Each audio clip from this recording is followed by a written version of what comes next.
I wouldn't pay for my golden brother's wedding, so my parents tried to destroy me at a party, but it backfired in front of everyone. I, 28, have a younger brother, Ethan, 25, who recently got engaged. We have 4 siblings in total, an older sister, 30 female, myself, Ethan, and our youngest brother, 22 male. And my parents are highly family-oriented and interested in our lives, so I wasn't shocked when they asked about Ethan's forthcoming wedding. But I was astonished by what they expected of us. My parents recently brought us siblings down and announced that Ethan and his fiancée are planning a large wedding next year, which they cannot finance on their own. Instead of instructing them to cut back, my parents suggested that all of our siblings contribute money to help pay for it. They framed it as, family helps family, and Ethan deserves the wedding of his dreams. It did not come off as a pleasant idea. It came across as an expectation particularly directed at me. They pointed out that I now have a solid career and no children, so I could do better financially. My oldest sister and youngest brother were told to donate whatever they could, but I got the impression my parents were counting on me to take the lion's share. I was taken aback. It felt like they were volunteering and asking us to pay for his wedding, and I honestly thought I'd misheard. I remarked, perhaps too brutally, that if Ethan couldn't afford the wedding he wants, he should arrange one that he can afford. That comment was not warmly received. My parents quickly accused me of being unsupportive and selfish. My father replied, "Your brother has always been there for you. Now it is your turn to be there for him." My mother added that this is something that families do on important occasions. She also said that if I were in Ethan's place, they would do the same for me, which I seriously doubt given our family's double standards. They never gave up. You make good money, you will figure it out? It is just a one-time thing for your brother. I tried to convey that I am responsible for my own finances. I'm still paying off college loans, have some credit card debt, and pay for all of my living expenses, including rent and electricity, on my own. I'm not exactly flush with cash. Yes, I have a respectable job, but that doesn't imply I have thousands of cash hanging around. My parents simply dismissed this, stating that I am in a better situation than my siblings and should be willing to make a sacrifice. To put things into context, Ethan is our family's golden child. He is 25 years old and still stays at home without paying rent, with my parents subsidizing many of his expenditures. He has always received greater financial assistance. For example, when he needed a car, my parents got him virtually new one, whilst I purchased a used car with a loan. Meanwhile, I was expected to be financially independent right out of college. I didn't bring it up during the fight, but it was on my mind as they were pressuring me. During the debate, my older sister mentioned that she and her husband might be able to contribute a small sum. She mentioned maybe $200. Our younger brother, who is in college and practically broke, simply kept his head down. It was evident that neither of them could contribute significantly. The entire strategy felt as if my parents expected me to shoulder the most of the responsibility because I am the only one with a full-time job and no children. I ended up telling my parents as graciously as could that I would not be paying for my brother's wedding. I responded, "I love Ethan and am happy for him, but it is not my responsibility to finance his wedding.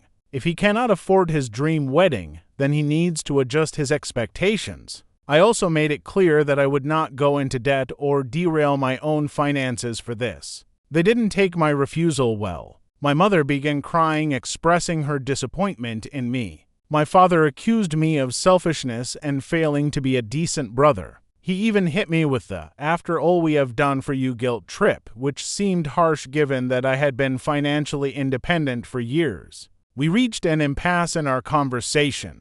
My parents told me to think about it and hinted that I was disappointing my brother and the family. I left feeling furious and guilty. However, this is neither a medical emergency nor a requirement. It's a luxury. In my opinion, you should not plan an expensive wedding and expect others to pay for it. I haven't heard from Ethan directly yet, but I'm sure he knows I reject it, and I guess he's not pleased with me either. My pals, who I've spoken with, all think that this situation is insane. None of them has heard of siblings being asked to pay for a wedding. My best friend laughed out loud because he assumed I was joking when I told him about this. In fact, one of my friends initially assumed I was making the whole incident up since it was so bizarre. So, am I the mitesite for refusing to contribute to my brother's ideal wedding? 1. UPDAT 1. First and foremost, I'd like to thank everyone who provided input on my initial post. To summarize, I am the 28th million who declined to support my 25th million brother's ideal wedding, despite my parents' insistence that all siblings contribute. I declined because I already had student loans and obligations. That, of course, led to a lot of tension with my parents. The overwhelming consensus was that I am not the all, which gave me a lot of confidence in my position. It has been nearly a week since my previous post and a lot has transpired. I learned new knowledge that reinforces my decision. Ethan and his fiancée are planning a wedding that will cost approximately $40,000. Yes, you read that right. 40 grand for one day. And here's the kicker, they're still living at home with my parents, essentially rent-free. I learned the $40,000 amount while I was visiting my parents' place a few days after our original argument. Ethan and his fiancée were excitedly discussing locations and suppliers with my mother when I overheard his fiancée say something like, "It will be around $40,000 total, but it is everything we want." My jaw nearly dropped. In our family, a $40,000 wedding is unprecedented. My parents are not poor, but they are also not wealthy. And Ethan surely does not have that type of money saved, especially since he pays no rent and still does not have much put away. I softly questioned my mother if the wedding would truly cost $40,000. She just groaned and remarked, "Weddings are expensive. That is what they have their hearts set on." I inquired how they intend to pay for it. She said she and my father would help as much as they could, but they couldn't do everything, so they expected us siblings to pitch in. She also stated that Ethan's fiancée's family is unable to contribute significantly monetarily, which is why they are looking to our side of the family to make this happen. I responded that even if we all pitched in, we are not magicians capable of conjuring up tens of thousands of dollars. She did not specify how much they wanted from each of us, only that every little bit helps. It was painfully ambiguous, which led me to believe they had a number in mind for me that I did not want. What annoys me is that Ethan and his fiancée have not been aggressively saving, despite the fact that they are planning a large wedding. Given that kids live at home without paying rent, I would expect them to have a sizable savings account by now. When I casually asked Ethan how his savings were going, he merely shrugged and replied, "We are putting aside what we can, but things are so expensive these days." House. This irritated me because, in my opinion, he has an excellent opportunity to save given his low living expenses. Instead, he recently purchased a fantastic new truck and gave his fiancée a beautiful engagement ring. Those were their decisions, of course, but it's difficult not to perceive it as reckless to spend money on them while expecting others to pay for your wedding. I vented to my older sister Rachel about everything. She was also surprised by the $40,000 number. She told me that when our parents initially mentioned the possibility of siblings contributing, she only consented to contribute a tiny amount. She and her husband have a restricted budget, to children, and a mortgage, so they told my parents that they could only provide a few hundred. My sister really apologized to me for even agreeing to give anything because she believes our parents took her small gift and used it to pressure me for more. She also stated that when she married a few years ago, she and her husband paid for the majority of their wedding expenses themselves. She never expected me or our younger brother to help pay for her wedding. My youngest brother similarly informed me that he felt scared and guilty during the meeting, so he murmured something about possibly giving, but he can't afford more than a minimal amount either. He later thanked me for remaining firm in that meeting because he was too nervous to say no outright at the time. All of this has made it plain that my parents intend to fund this expensive wedding by combining a small amount of money from my siblings, a much greater sum from me, and their own donations. They appear to view me as the key money source because I am the only one with a stable job and no dependents. Honestly, the knowledge made me really upset. I feel taken for granted. I haven't had another significant sit-down with my folks since discovering all of this. But I did restate my opinion in a brief talk with my mother. When she restated that every little amount helps, I informed her straight out that my response was still no. I stated that I will not go into debt or give up my personal financial aspirations for an extravagant wedding. She gave me a cold look and said she expected more from me. It stung, but I didn't move. So that is where we are currently. I have even more reasons for refusing to pay. A $40,000 wedding while living at home rent-free is simply crazy. If anything, these new details increase my confidence that I am doing the right thing by saying no. I will provide an update again if there are any more developments, which I believe will be given to my family. Update 2. A week later, the encounter with Ethan finally occurred. It was ugly. My brother basically labeled me greedy and accused me of putting money before family, and it got to the point where he told me he doesn't want me at his wedding if I don't contribute. This outburst occurred a few days ago when I went to my parents for dinner. I still go over there on occasion hoping to keep the peace. Ethan and his fiancée Maya were also there. Ethan treated me coldly from the time I arrived. After an awkward, tense supper, our parents discreetly drifted into the backyard, most likely to give us space to chat or to avoid the line of fire. Maya went upstairs to take a phone call, leaving just me and Ethan in the living area. I opted to break the pause with a neutral question about wedding preparations, and that was all the opportunity he required. He responded right away, "Why do you even care? You are not contributing, so you do not get to have a say or even ask about it."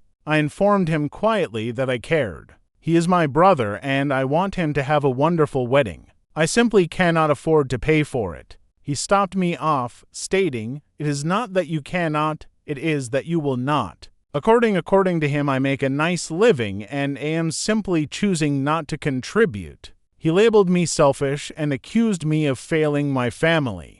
That truly infuriated me. I told him he had no concept of what my finances are like. Just because I make a fair living does not imply that I have an extra $40,000 laying around. I have my own commitments. He scoffed and stated, "Everyone has bills. You are not special." Essentially, he was insinuating that I was making excuses. Excuses? I replied that I wasn't making excuses. I was stating facts. This is not about willingness, Ethan. I literally cannot give you what you are asking without putting myself in a huge hole. I informed the man. He then began talking about how family members should support one another and how I am failing to do so. He said something like this: "Even Rachel and her youngest brother are pitching in a little, and they do not make as much as you. You are the only one who refuses to help." I responded that her sister and brother offered what they could actually afford, which is a little sum, and they aren't spending hundreds either.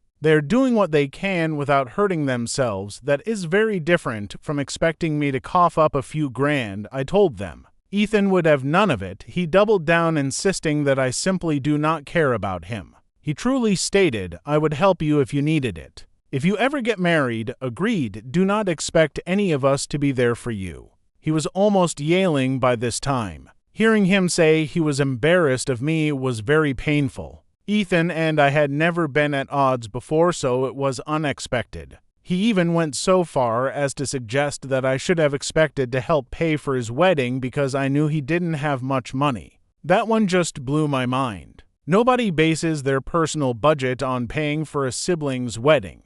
Thing. Ethan, that is just not a thing, I said, possibly in amazement. Around this time, Maya returned downstairs. She appeared uneasy. I'm sure she could hear us arguing. She softly whispered something like, "Hey, maybe you guys should cool down," attempting to defuse the situation. I was prepared to let it go, but Ethan was still furious. He basically informed her, "Stay out of it. This is between me and my brother." Maya instantly pulled away and left us to it. Finally, Ethan stated, "You know what? If you are not going to be there for me now, then I do not want you at the wedding at all." He practically excluded me from the wedding right there. I was surprised for a second, but I soon responded, "If that is how you feel, fine. Have your wedding without me?" With that, I took my keys and departed. My hands were shaking as I drove home. I was quite angry and upset. Later that night, I received a series of messages from my mother and father expressing the same thing. That was a lot. Following that outburst, I needed some time to calm down. I have not yet answered my parents. I needed some time to chill down. As of right now, it appears that I am only welcome at the wedding if I pay a check. That's bad, but I'm not going to cave into emotional blackmail. I'm still adamant that I will not pay. I'm hoping that over time, Ethan and my parents will cool down and see how ludicrous this is. We'll see. I will keep you updated if anything else happens. Update 3. This problem reached a new low lately when my parents questioned me about the wedding in front of our extended family. It happened at my cousin's birthday party. I went to the party expecting to enjoy myself and avoid talking about the wedding drama, but my folks had different plans. They attempted to ambush me with a guilt trip in public. At the party, which was at my aunt's house, my mother saw me and instantly screamed something in a loud voice so others might overhear. "We need to talk about how you are refusing to help with Ethan's wedding." I attempted to make her stop. I gently replied, "Mom, not here, we can discuss this later." But she stepped it up. She announced to the several relatives within earshot, "Can you believe my name is the only sibling who will not give a dime for his brother's wedding? Everyone else is doing their part." I felt humiliated. My face burned and my hands trembled. All other talks in the room had ceased. Everyone was now listening to my family's drama develop. I noticed a few heads turn. My aunt who hosted the party was close and gently murmured something like, "I am sure he has his reasons," he said, attempting to calm things down. My mother, however, dismissed this and went on. My father joined her saying, "We are just asking for a little support for a family event. Is that so much to ask?" It was really unpleasant to have this aired in front of my relatives, aunts, uncles, and virtually everyone. I eventually found my voice and responded loudly enough for others to hear. I am not contributing because I have my own debts and financial goals, and I do not think it is my responsibility to pay for Ethan's wedding. I tried to maintain a controlled tone, but I was clearly angry and ashamed. My father then, in his frustration, yelled out, "We only asked him for $3,000. That is it his sister and brother already agreed to give $200 each. We are paying a lot too. He makes good money. Why can't he just do this for Ethan?" That's how I and everyone else found out how much they expected from me, $3,000. Several families gasped when they heard that amount uttered aloud. Out. I believe even my aunt was taken aback by the imbalance. They each contributed $100 while I contributed $3,000. It was actually quite reassuring to have it out in the open because others could now see how unfair it was. I answered my father, $3,000 is not a small ask. I do not have that kind of cash lying around, and I am not going into debt over this. If you guys want to fund Ethan's wedding, that is your choice, but you cannot expect me to do it. I was visibly upset at this point. My mother was in tears, crying, "I cannot believe how selfish you are. We are family. We all make sacrifices for each other." She stated I was tearing her heart, and she never expected me to turn on my own brother. It was quite dramatic. After that, she walked away crying. My father shook his head at me and grumbled about how dissatisfied he is with who I've become, him. Then he followed my mother out of the room. I was left standing there, humiliated in front of a group of gaping relatives. The advantage, I suppose, is that having this outburst publicly meant that other family members finally heard my side of the story. Following that, a number of them quietly approached me to show their support. My older sister, who was attending the celebration, squeezed my arm and murmured, "I'm sorry you had to deal with that. For what it is worth, I do not think you are wrong." My younger brother whispered that he agrees with me, but he did not want to discuss it with our parents right now. Even my aunt, the host, subsequently told me and evidently informed my parents that what they did was inappropriate. She explained that a wedding is a luxury and it was inappropriate to put me on the spot or demand such significant money. I left the party early, exhausted and embarrassed. I later texted my cousin to apologize for the incident on her birthday.